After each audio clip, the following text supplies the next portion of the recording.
আমি বলছি বাবা আমার হাফেজ মেয়ে পর্দা করে জীবন ভিক্ষা দাও, বাইরে কিভাবে বলো বাইরে হয়ে যাই, বলে বাইরে বাড়ির থেকে চুপচাপ ওনার রুমে নিচে নিয়ে আজকে প্রাণ পাইতাম হয়তো এই বাংলাদেশটা আশা করে নাই।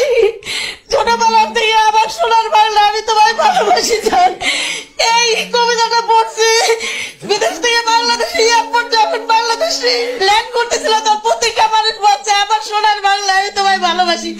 এই বাংলা চাই নাই, যেই বাংলায় আমার মাতৃভূমিতে আমার নিরাপত্তা নাই, আমার ঘরে আমার নিরাপত্তা নাই। রাস্তায় রাস্তায় আমাদের মেয়েদেরকে হ্যারাস্ট হতে হয়। আপনার সন্ত্রাস কমাতে পারছেন, আমরা নিচে গুলো করে কি করবেন যে একটা মেয়ে একটা ছেলেকে নিরাপত্তা নাই দিতে পারেন নাই।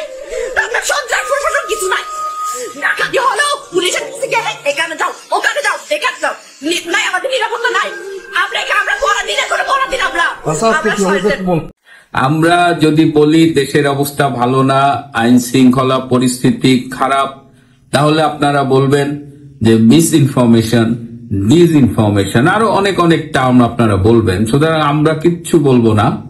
এই যে মাদ্রাসা ছাত্রী স্টুডিওতে ছবি তুলতে গিয়ে ধর্ষিতা হলেন, রাজশাহী জেলা আদালতের বিচারক মব ভায়োলেন্সের শিকার হয়ে তাকে আদালত থেকে নামিয়ে রাস্তায় টেনে হেঁচড়ে নিয়ে যাওয়া হলো, কালকে ঢাকা শহরে এক লোককে 4টে গুলি করে 160 ভরি সোনা নিয়ে গেল, মোহাম্মদপুর তো ছিনতাইয়ের অভয়াশ্রম অনেকদিন ধরেই।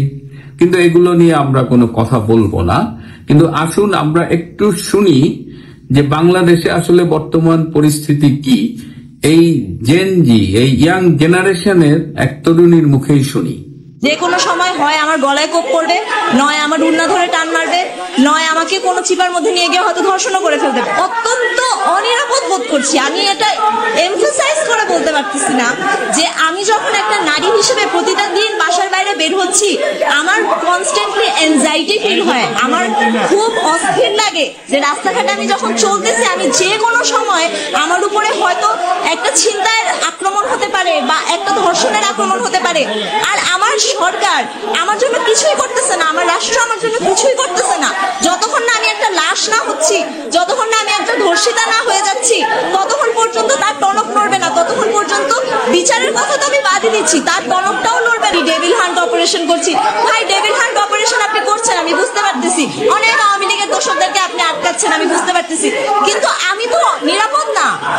তো এই যখন বাংলাদেশের বিশেষ করে ঢাকা শহরের আইন শৃঙ্খলা পরিস্থিতি এতটাই অবনতি হয়েছে যে মধ্যরাতে ঢাকা বিশ্ববিদ্যালয়ের ছাত্ররা এটার বিরুদ্ধে একটা মিছিল করেছে এবং তারা বর্তমানে যে অথর্ব স্বরাষ্ট্র উপদেষ্টা আছে লেফটেন্যান্ট জেনারেল অবসরপ্রাপ্ত জাহাঙ্গীর আলম চৌধুরী, তার পদত্যাগ দাবি করেছে স্টুডেন্টরা। তো রাত্রে যখন তারা এই পদত্যাগ দাবি করেছে তখন স্বরাষ্ট্র উপদেষ্টা বস একটু পানিপুনি খাচ্ছিলেন। ওনার আবার ওই অনেক আগে থেকেই পানিপুনি খাওয়ার অভ্যাস আছে। ওনার সাথে আমার বেশ কিছু বন্ধু যখন উনি সার্ভিসে ছিলেন জুনিয়র হিসেবে কাজও করেছেন, তো বসের সেই পানিপুনির অভ্যাসটা রয়ে গেছে। তো বস পানিপুনি খেয়ে যখন শুনলেন তাই তার পদত্যাগ দাবি করা হচ্ছে ঢাকা বিশ্ববিদ্যালয়, তিনি তার আশেপাশে সবাইকে ডেকে বললেন কে কোথায় আছিস, এখনই সংবাদ সম্মেলনের আয়োজন কর। তো সবাই তো অবাক যে বস এত রাতে সংবাদ সম্মেলন, এটা তো বাংলাদেশের ইতিহাসে কখনো হয়নি। কিন্তু যেহেতু বস বলে ফেলছেন এটা তো আর এখন তো আর এটা ফেরানো যাবে না। সুতরাং রাত 3টায় বাংলাদেশের ইতিহাসে এই প্রথম স্বরাষ্ট্র মন্ত্রণালয়ের উপদেষ্টা একটা এটা হাসার মতো অবস্থা না, বাংলাদেশের অবস্থা খুব সিরিয়াস, আই শুড নট লাভ। তিনি সংবাদ সম্মেলন ডাকলেন, সেই সংবাদ সম্মেলনে যোগ দিতে গিয়ে এক সাংবাদিক ভাই নাম জসিম ছিনতাইকারীর কবলে পড়লেন। এই জসিম ভাই সংবাদ সম্মেলনে মিডনাইটে যাইতে গিয়া নিজে ধরা গেলেন। যাই হোক, এটা কিন্তু হাসি খুশির ব্যাপার না। বস পানি খায়া এমন লোড ছিল যে একটু সংবাদ সম্মেলনের শুরুটা দেখি, দেখেন কি বলে। আপনাকে এত রাত্রে আমি দেখেছি, আপনারা অনেক কষ্ট করে এখানে আসছেন, এই জন্য আপনাদের ধন্যবাদ। আপনারা জানেন দেশের যে বিদ্যমান আইন শৃঙ্খলা পরিস্থিতি সম্বন্ধে আমরা পূর্ণ সজাগ এবং সচেতন।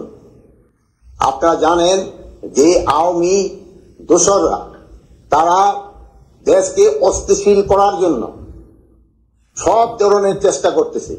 যেহেতু তারা প্রচুর টাকা দেশ থেকে স্থানান্তর করেছে, ওই টাকা তারা এখন ব্যবহার করতেছে। এই টাকা ব্যবহার করে দেশকে একটা অস্থিতিশীল পরিস্থিতি করার চেষ্টা করতেছে। আমরা এইটা কোনো অবস্থায় করতে দিব না। আমরা যেভাবে হোক এটা প্রতিহত করব। দিনে রাত্রে যেখানে আমাদের বাহিনীর প্রয়োজন হবে তারা সেখানে যাবে এবং এটাকে প্রতিহত করবে। আপনারা জানেন, আমি আপনাদের সামনে দায়িত্বহীনভাবে বলতে চাচ্ছি, আমি এই আওয়ামী যারা এই কাজগুলি করতেছে তাদের আমি ঘুম হারাম করে দিব এবং তারা কোথাও কোনো স্থান পাবে না। দিনে রাতে যে জায়গায় হোক না কেন তাদের কোথাও কোনো স্থান হবে না। আর একটা আমি আপনাদের কাছে দায়িত্বহীনভাবে বলতেছি যে আমার বাহিনীকে আমি ইনস্ট্রাকশন দিয়েছি, তারা তাদের টহল কার্যক্রম আরো বৃদ্ধি করবে। আগামীকাল থেকে যেন কোথাও কোনো কিছু না ঘটে এই জন্য তারা ব্যবস্থা নেবে। এবং এই আমি বাহিনীর সবাইকে আমি এই ইনস্ট্রাকশন দিয়েছি এবং তারা এটা ভালোভাবে কার্যকর করবে এবং তারা যদি ভালোভাবে কার্যকর করতে না পারে তবে তাদের বিরুদ্ধে আমি একটা অ্যাকশন নেব।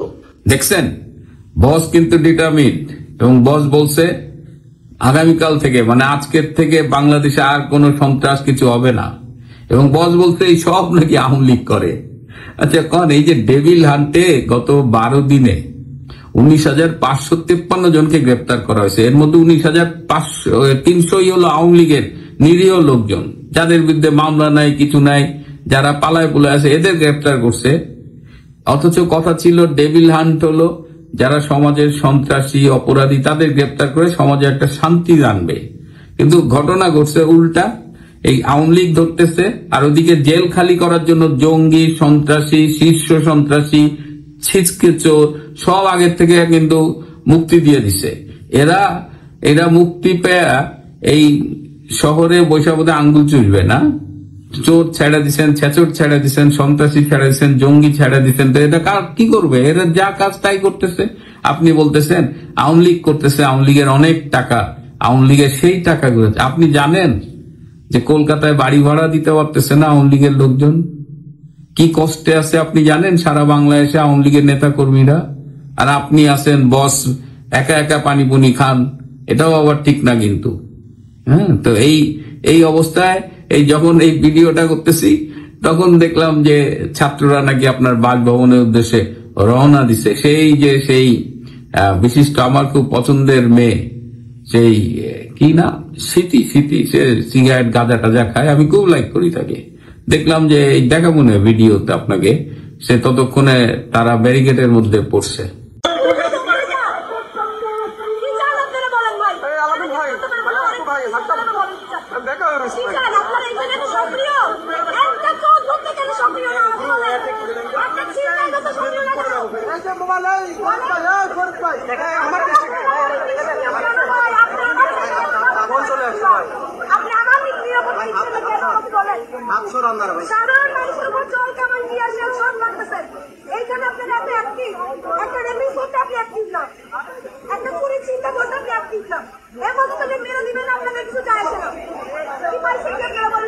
প্রিয় বন্ধুরা, আজকে কথা ছিল যে ওই যে ইউএসএআইডির যে $29 মিলিয়ন বাংলাদেশে ঢুকছে এবং এই টাকাগুলো কে কে নিছে সেটা নিয়ে কথা হলো। কিন্তু তার মধ্যে এই যে মিডনাইট খাটাস, এই খাটাসটা এমন ভাবে চলে আসলো যে মনে হলো যে এটা করি, যদি সবকিছু ঠিক থাকে কালকে আপনাদের আমি বলবো যে এই ইউএসএআইডির টাকা কার কার পকেটে ঢুকছে বাংলাদেশে। মোটামুটি লিস্টটা পেয়ে গেছি। তো এই যখন অবস্থা যে বাংলাদেশের অবস্থা আসলে খুব খারাপ, এই মৃত্যু উপত্যকা আমার দেশ না, সে যে কবি বলে গিয়েছিলেন।